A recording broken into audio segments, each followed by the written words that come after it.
From the opinion pages of the Wall Street Journal, this is Potomac Watch. Columbia University goes to hybrid learning, letting students be virtually in class for the rest of the semester after the school's leadership clears a Gaza protest encampment with more than 100 arrests, but fails to prevent it from reforming. Welcome, I'm Kyle Peterson with the Wall Street Journal. We are joined today by my colleagues, editorial board member Colin Levy and columnist Kim Strassel. Dozens of tents last week occupied a green space outside of Columbia's main library in New York City, an area that protesters had dubbed the Gaza Solidarity Encampment. But finally, the president of Columbia University, Manoush Shafiq, called in the NYPD. Here is part of what she said. "We work hard to balance the rights of students to express political views with the need to protect other students from rhetoric that amounts to harassment and discrimination. We updated our protest policy to allow demonstrations on very short notice and in prime locations in the middle of campus, while still allowing students to get to class and labs and libraries to operate. The current encampment violates all of the new policies, severely disrupts campus life, and creates a harassing and intimidating environment for our many students."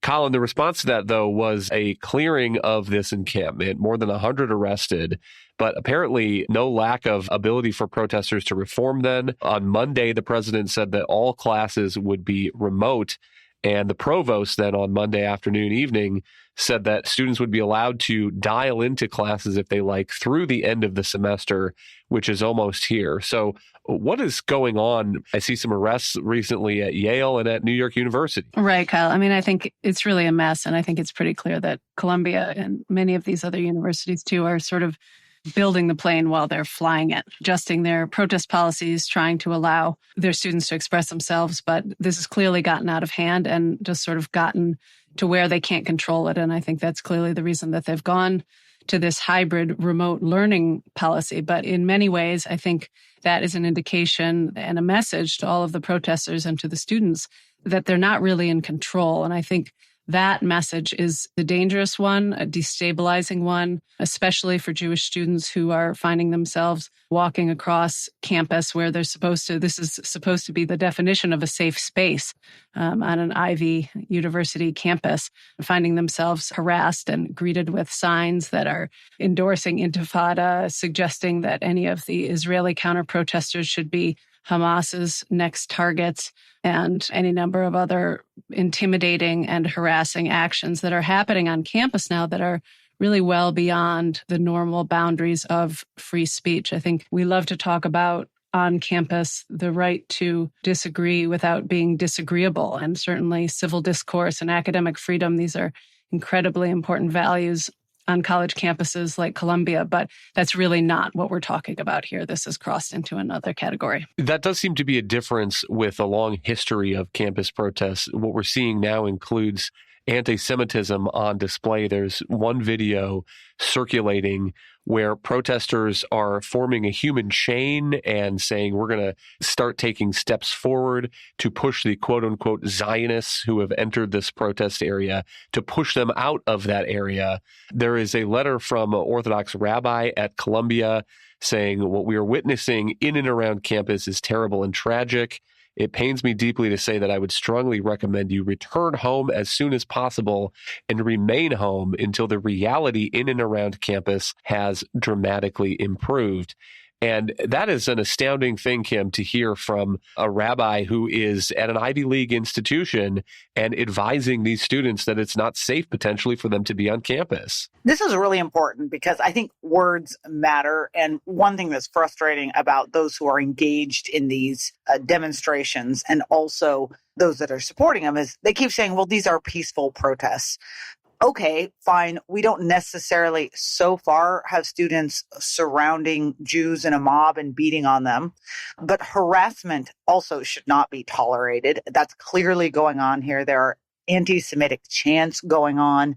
Jews should be killed. Go back to Poland. These kids and all kids at Columbia need to walk through some of these central areas to get to their classes.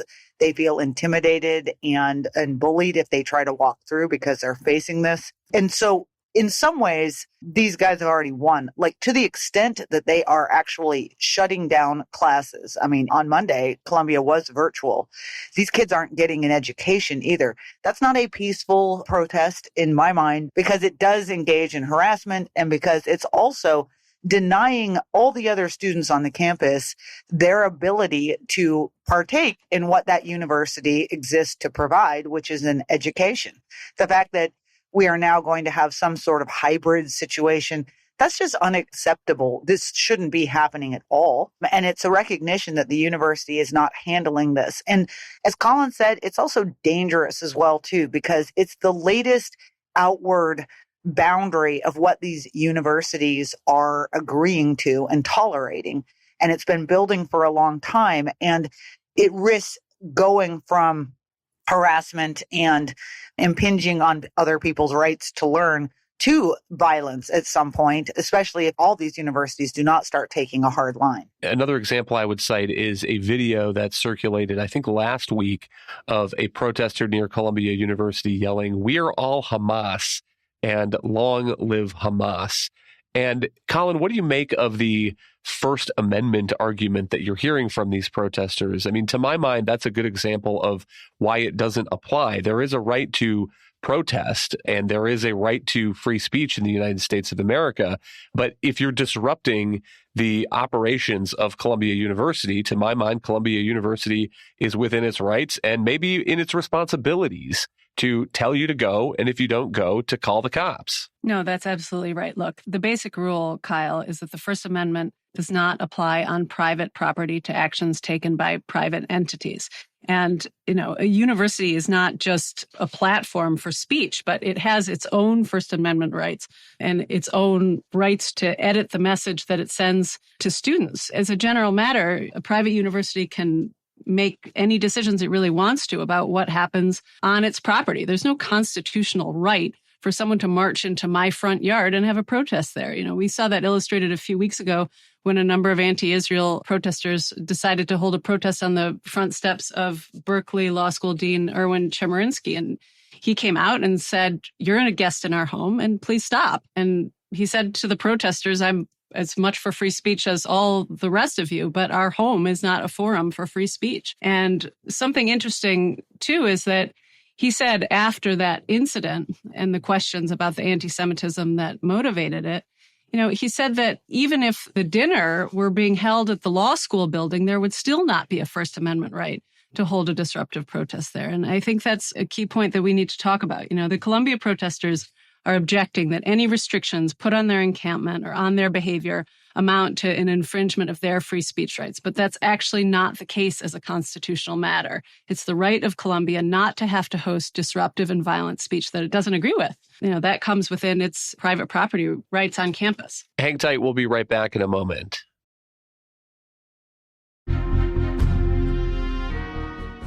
Welcome back. Kim, how do you explain the lack of follow-through here by the administration? There's some news stories suggesting that students who had been suspended, those suspensions have already been lifted. Is it just the fact that the faculty is full of lefties who remember the 1960s protests as the good times and think that they stopped the Vietnam War? Is that enough to explain why you have a university president who is giving in to what amounts to the heckler's veto and saying, we are going to not have students in our classrooms through the rest of this semester because we can't get this protest under control? Yes, in a way, you have two levels of intimidation here. You have the students and protesters and harassers who are out on the campus making life miserable for other students.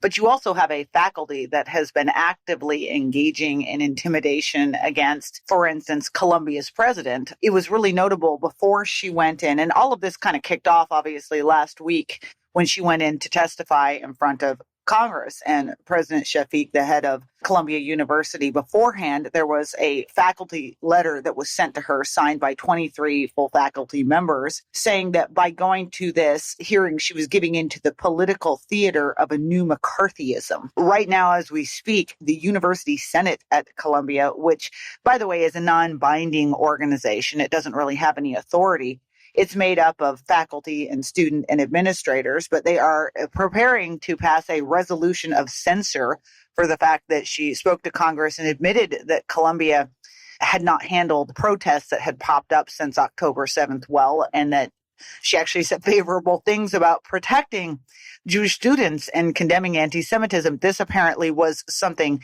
unacceptable to the university Senate, which now want to go after her. So you have that. I think the other problem you have, and this gets to the question about suspensions, is that, as I mentioned before, this is one of the results of a campus culture that has been growing increasingly problematic for years, mostly because university administrators have been tolerating identity and left-wing politics and protests. You can add in all kinds of other things, grade inflation, the general acceptance of student groups showing up and harassing and canceling speakers who might come to the university and say things they don't like. By the way, I would just put that in the context of their own free speech demands right now, which does show a certain level of hypocrisy. There's never been any consequences to this, really. And I think it was great that Columbia had the police come in and deal with this, with those arrests. But a number of students who were there after multiple warnings, they were suspended. And now, as you say, that's being diluted. My own view is that if you have been issued multiple warnings, you're continuing to defy the administration. What needs to happen here at some of these universities is that you're out, you're expelled, you're done. And you're not just done this year, you're done for your time at that university because you flagrantly violated the rules in a way that made other students feel unsafe. And there has to be some consequences for some of these students. Universities, yes, we like the idea of free expression, etc., but rules are rules. And until the universities start following up on enforcing those rules, the students are going to think there really are no consequences for doing anything. But another piece of the dynamic, perhaps, is that students are now thought of as customers. And at some of these institutions, they are paying 5 figures or 6 figures in tuition over the course of 4 years. And that gets to another point that Kim made, which is grade inflation. Don't we have finals coming up? Colin, the thing I keep thinking of is if you are spending your days at Columbia University sitting in a tent in the Gaza encampment, you are probably not going to your classes. Are you passing your classes? Are you flunking out of your classes? And I would point to a couple of stories at similar institutions. This is a report from the Harvard Crimson last year. It says that Harvard College grades have risen significantly in the past 20 years per a newly released report presented at a faculty arts and science meeting.